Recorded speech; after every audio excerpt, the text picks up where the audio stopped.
What's good, everybody, man? I'm back for another episode of Access Granted. If you don't know why I call this series Access Granted, it's because I feel like knowledge gives you access to the world. And I just come share things that I learned, whether it be a piece of information I found a little cool, any little thing I just might find valuable. I come here and I share it with y'all every week. So, let's get right into it. First thing on the list today is let your name precede you. And I wrote this down. I listened to a Money Man song, and letting your name precede you really just mean like doing good business with people, having a clean face card. You know what I'm saying? And just letting your name be good everywhere. So if somebody hear your name come up somewhere, they'll be like, okay, there ain't no problem with them being here. Or it's not a problem doing business with him. Or like people know they're gonna get treated well when they're dealing with you. Like let your name precede you. Let your name be a good thing to put in front of you before you actually walk into the room. You know what I'm saying? That's all that really is. Dictate your surroundings. That just means be a boss, bro. Like, take control of your situation and make things happen around you instead of letting things happen to you. You know what I'm saying? You ain't no real boss if you ain't really just making shit happen. You know what I'm saying? You need to be the one making things happen in your life. You need to be the one pulling the strings, not being a what they call them things, an NPC, a non-playable character, and somebody else ain't like, nah, you need to be the main character, man. You need to be the one making things happen. You feel me?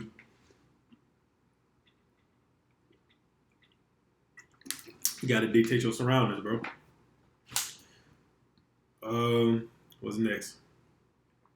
Okay, so when I was in college, I almost made.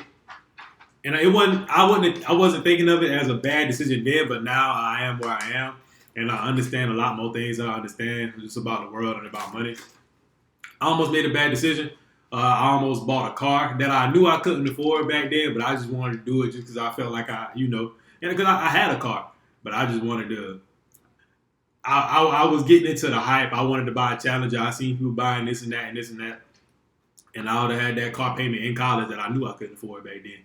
But it was just like now that I'm a little bit older and I'm out on my own and I'm living, I got my full-time big boy job and stuff. I'm thankful that I don't have that payment because now I can put money towards other things like learning skills I'm trying to learn, and I'm learning more about being more financially literate. And I did make I made a deal with myself. I said I wouldn't like commit myself to something like that until I could have a stream of income to pay for it that wasn't my job. So I needed a second stream of income to pay for the things that I want. And my job would just pay for the things that I need, like a roof over my head and food and stuff like that. Hindsight always be 2020, bro. Real spill. I learned about somebody called the Gracchi brothers. And I'm gonna look that up right now so I can tell y'all about it. And this is just a random piece of information. It ain't really nothing super significant about it. But the Gracchi brothers, and I'm gonna just read the first little line off Wikipedia, the first little paragraph. But the Gracchi brothers were two brothers that lived in the beginning of the late Roman Republic. Tiberius Gracchi and Gaius Gracchus. Oh, Gracchus. Okay, their last name Gracchus, but it's called the Gracchi brothers. They served in the plebeian tribunates of 133 BC to about 121 BC. And a tribunate is just like a third part of the government to keep the other two parts of government in check. They said they have been received as well-born and eloquent advocates for the social reform who were both killed by a reactionary political system. Their terms in the tribunate precipitated a series of domestic crises which were viewed as an unsettling of the Roman Republic and contributing to its collapse. So they try to say them boy the Roman Republic. But yeah, this is a little piece of information. If you want to look into it more, you can. I didn't yet at this moment in time, but I'll probably read this Wikipedia page after I make this video, after I finish recording this video, just because I'm already on it. Okay, so I made a little mistake on a meta play. So what I did was when I was trading, I wasn't paying attention to the actual price. I was just getting caught up in taking the little wins, and it ran up and it hit like a 52-week high. It hit like it hit the 52-week high, and it bounced off, and now I'm kind of down in the play. I didn't get, I'm not down too much, so I stayed in it. But it was just going to show like I got a couple of wins under my belt, and I just got a little bit careless. And it's just a little reminder, like just to always follow procedure in whatever you're doing. You know what I'm saying? Don't ever get too hot for your britches. You know what I'm saying? You know what I'm saying? Follow your standards and procedures. Follow the steps in whatever you're doing, because you know, and we feel like once we feel like we got something, we start skipping little steps. And I learned that lesson on that play. So yeah. Next. This is just a little quote, and I'm not gonna go too much into it. And a lot of this stuff be simple, but it just be stuff I feel like it'll help somebody if they hear it. You feel me? But it's I may not be perfect, but I can get better. And it's just that simple, bro. You never gonna be perfect, but every day if you just get up and you want to be better than what you was the day before, then that's the perfect thing to do. You'll never be a perfect person, but that's the perfect thing to do, to just try to be better every single day. Uh, I think I saw this on Twitter. This next one, another little quote or something, like a little. It's all about this thing. It's about how you look at life, your perspective. So the dude, he said, you're either up or you're on your way back up. You never look at yourself as being down. You either up or on your way back up.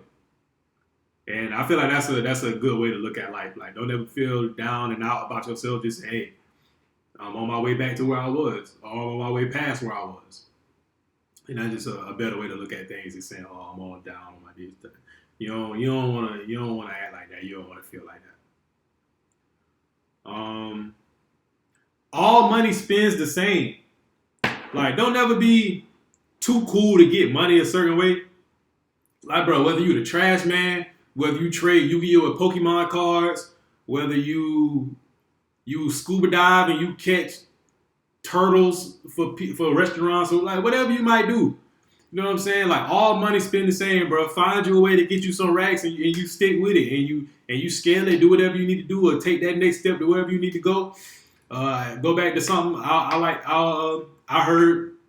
It's like, what he said, how you gonna be the CEO if you don't want to be the janitor? You know what I'm saying? Like, all money spend the same, bro. Don't ever feel like you gotta get money a certain way because this the cool way to do it. The people ain't gonna like, bro. It's all green, bro. It all spin. Like, find your move and work it, bro.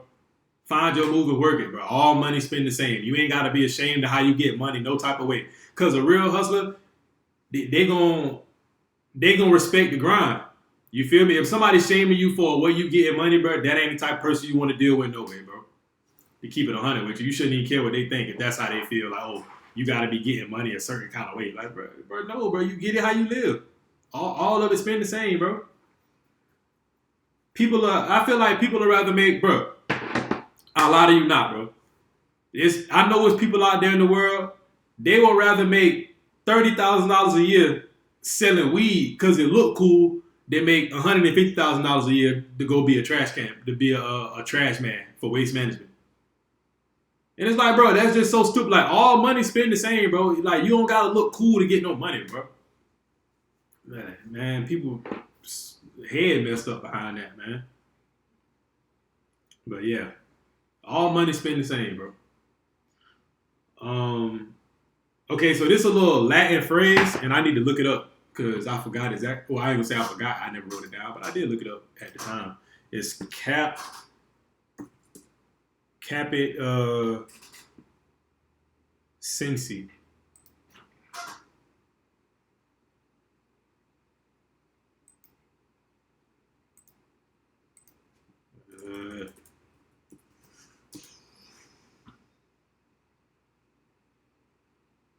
Okay.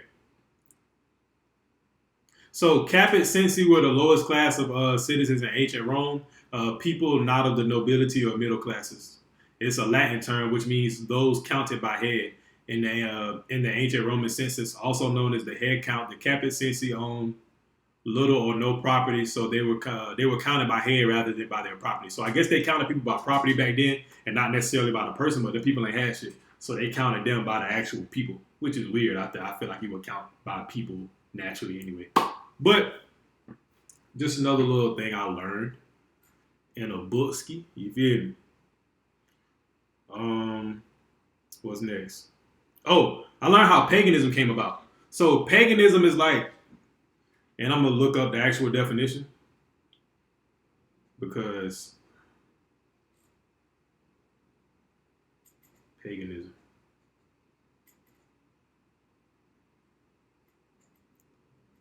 So paganism is a term first used in the 4th century by early Christians for people of the Roman Empire who practiced polytheism or ethnic religions other than Judaism.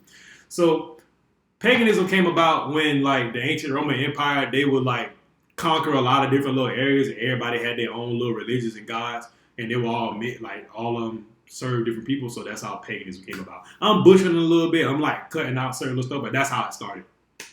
When the Roman Empire was getting real big, and they were just taking a lot of stuff under their rule. Fun fact, you feel me? How paganism came about. Next, okay. So I learned what sovereign cloud is. So you know what cloud is, like the cloud technology where like you have a data center that's not where, like you have a data center somewhere and they running these servers and everything, and then like you have a company that runs all their stuff on those servers, not like at their primary location. That's basically what the cloud is. So sovereign cloud, and I'll be looking this stuff up because I understand it, but I be wanting to give y'all the actual definition. So sovereign cloud is a cloud computing environment that stores data within a country's borders as it's governed by its laws.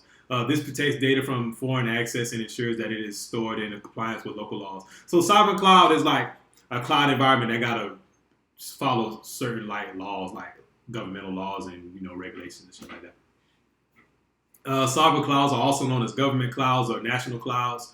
They are designed to meet the needs of government entities and their institutions within a specific country. So yeah, sovereign cloud. I just learned you something. Next. Okay, I learned the difference between a data lakehouse and a data warehouse and a data lakehouse. And like a data warehouse is more for like structured data and running like big data analysis, and a data lakehouse is more for like unstructured data and stuff like that. So just fun little fact. I just learned you something. You know what I'm saying? Another little fun fact. I learned this from Wall Street Trapper. He was talking about on Trapper Tuesdays. If you know anything about Trapper Tuesdays and you watch Wall Street Trapper, you know at that first hour and a half, maybe 2 if he get on a roll, he just talk. He just, you know what I'm saying, whatever on his heart, he gonna get it off. So he said that, and I looked it up, but he said that your heart can circulate blood all throughout your body from your head to your toes in like 8 minutes, which I just felt like fun fact. You know what I'm saying? Cool fact, dog. I just learned you something. You feel me? But then he said something else too. I also got this from Wall Street Trap. He said anything can be a scam if you don't understand the full benefit of it.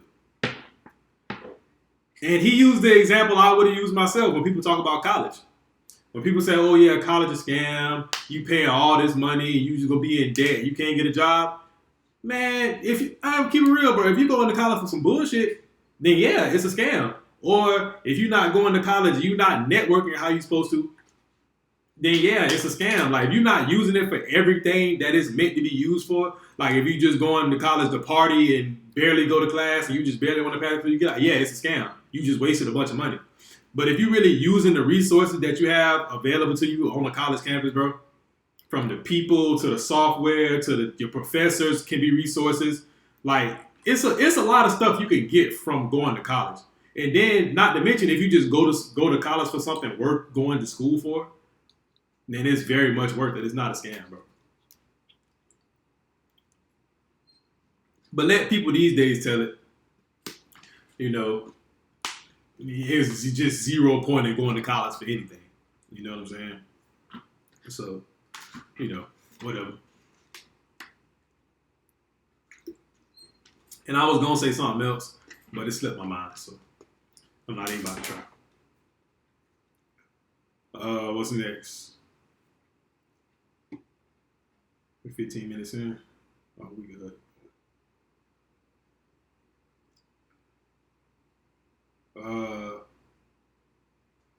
So I was I forgot where I saw that, but they were talking about how the Civil War was more about money than it was the actual slaves.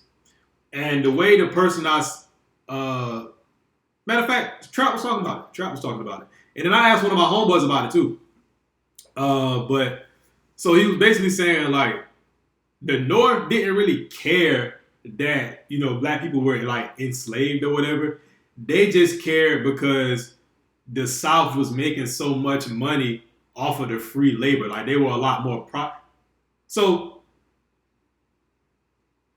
the way Trap said it, he was like that the southern states were richer than the northern states. And then the way one of my homeboys explained it, he was saying that the South was just more profitable, but the North was still richer. But whichever way it goes, they were just more upset about the actual money being made and how much the South was taxing them for stuff like cotton and all that. Because you can't really grow that shit up north. Versus like actually giving a damn about black people being slaves. Like they didn't really care. So I just thought that was an interesting take. Whether it's true or not, I don't know. I didn't look into it myself, but it makes sense. So,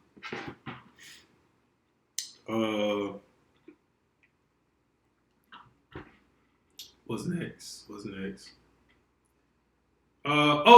I learned that TikTok actually runs in they use Oracle Cloud. Like they run their stuff with Oracle. If you don't know what the company Oracle is, they own like it's a big database and like software company. They own SQL, they own Java. They also do like ERP and employee like resource management stuff like that too. They got software for that. But they also have like a cloud part where they provide like cloud infrastructure and stuff like that. I didn't know that. But yeah, TikTok runs in Oracle Cloud, which is something I learned. And then I was watching the Oracle. I forgot the name of it, but it's like the big Oracle keynote. I guess they have it like every year. I don't know if they have it every year, but so the CEO of Oracle, she was talking to the CEO of MGM Resorts, the hotel and like adult gaming, not adult gaming like triple like X-rated like gambling and stuff like casinos. No, yeah, casinos. And he was saying how 50% of their revenue comes from 1% of their customers, which is crazy. But yeah, fun fact.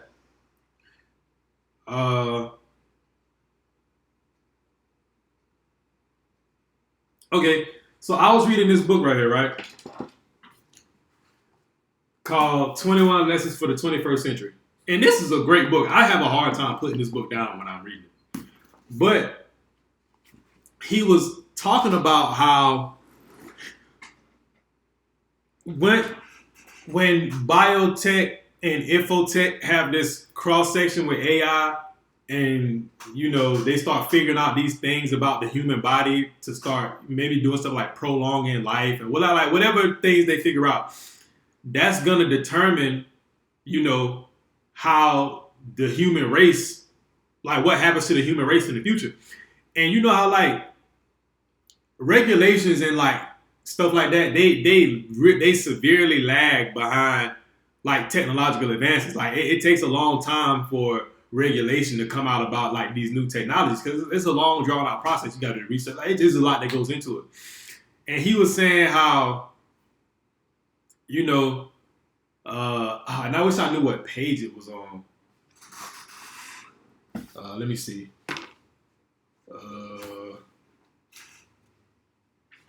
Oh man, where is it?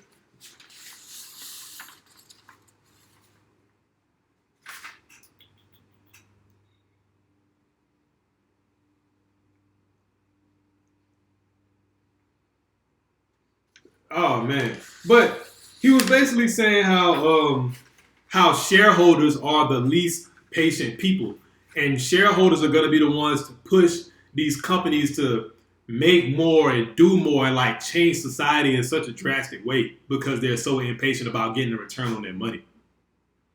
And he's basically saying shareholders and investors, those are going to be the people who determine the outcome of humanity because they want these companies to do these things. And if not, they're obviously going to take their money back. That they're not going to invest in the company. They're not going to buy stock, things like that. So I just thought that was a real interesting concept. Like this is a really, really interesting book. This will be my next book review, obviously because I'm reading the book right now. But yeah, I recommend this book to anyone who wants like an interesting read like a good thought provoking read. This was good. But yeah, that's good. And next we have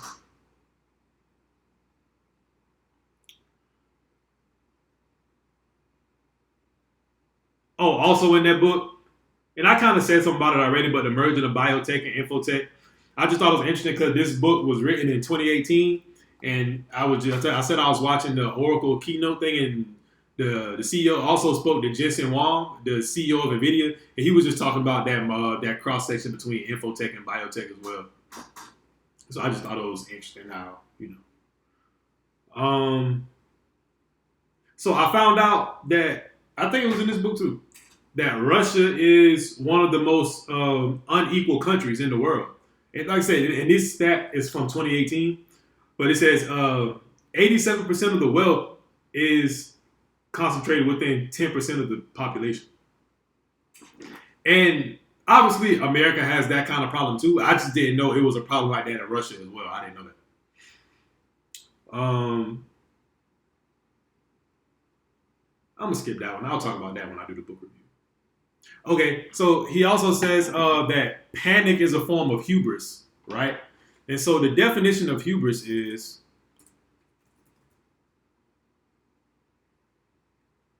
like in a high. It's like you have a high level of confidence in something, right? So basically, he's saying to panic is to have a high level of confidence that something bad is going to happen, but nobody can see the future. Like you don't know for a fact that something bad is going to happen, right? So he's saying like a better way to describe things or how people are is like bewilderment. Like I don't understand this thing and it scares me and I don't know what's going to happen. More so than being in a panic because, panic means like, oh, I know something bad is about to happen. Which I thought was just an interesting perspective on things.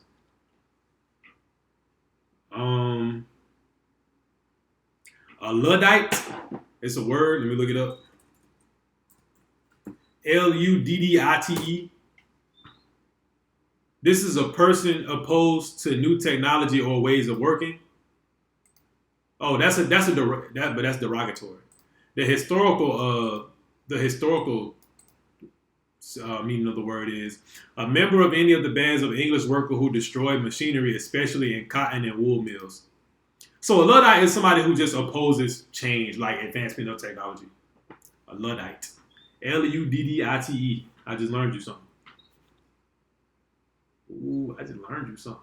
That might be my new little thing. I just learned you something. That might be my thing. I don't know. Okay. So something else I got from this book. He was talking about how AI could replace DJs if you give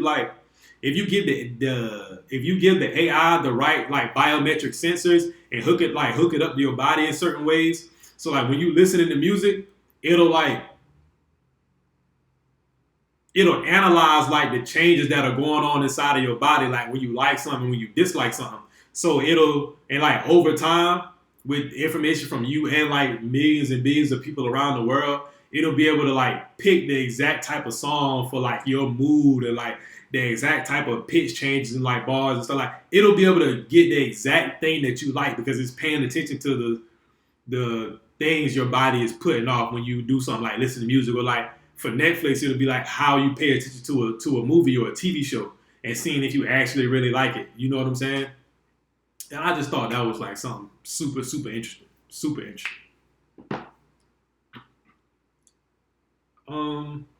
What's next? Oh, so IBM had an artificial intelligence called Watson, or like a robot called Watson, and it won the show Jeopardy in 2011. Just a fun fact. This is something I ain't know. Watson won Jeopardy in 2011.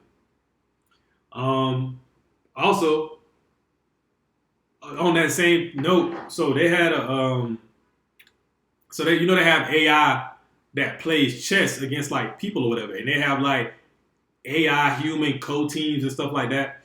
But he was saying also in this book that nowadays, like since they had a AI like training to play chess, but instead of it watching humans play, it learned playing against itself.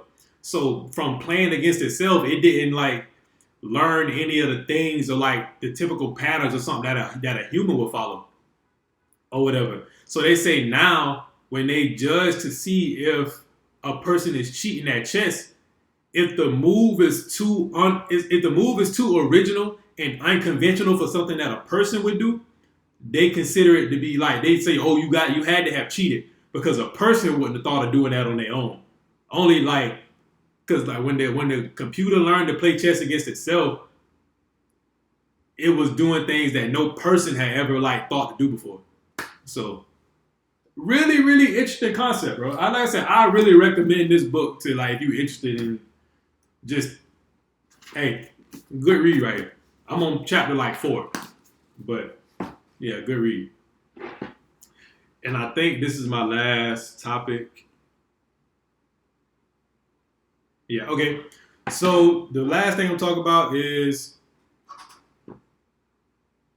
how when people say, okay, AI is gonna take over and people like and they're gonna take all the jobs, right? And they're like, well, they can't do that because you need people to still be consumers to buy things for these companies to make profits or whatever. And also in this book, he brought up a really interesting point to say, like, first of all, you can have like, and the example he uses, like, say you have a iron mining company, right? Like a company that goes in where how do you source iron and things like that from the earth? Say you have a company that does that. And then you have a company that makes robots, right? And they say, in essence, you can have this company that makes these robots out of iron or steel or whatever, right? And they can sell these robots to this company that actually mines the iron or steel or whatever. And in return, they give them the steel that they need to make the robots. So they don't need you as a person to buy anything. And he made another point about how, like, when people make things nowadays, you don't really need to appeal to the customer. You just need to appeal to the algorithm to get in front of people. Like Google. If I'm making a website, if I'm making a product or whatever, I don't need to make the best ice cream. All I need to do is format my ad or my web page or whatever in a way that it best fits the algorithm to put it in front of people's faces. And then he's like the customers are just a byproduct of that. Like the people are just a byproduct of you getting right within the algorithm because people gonna buy stuff regardless. So yeah, man, that's it. Episode 7, access granted. Like I said, I feel like knowledge gives you access to the world. That's why I call this series Access Granted, man. Tune in every Saturday. I know this was kind of late. It's Sunday. I'm uploading this. But tune in every Saturday for these, man. I'm constantly gathering knowledge to share with my people, man. But yeah, I'm out.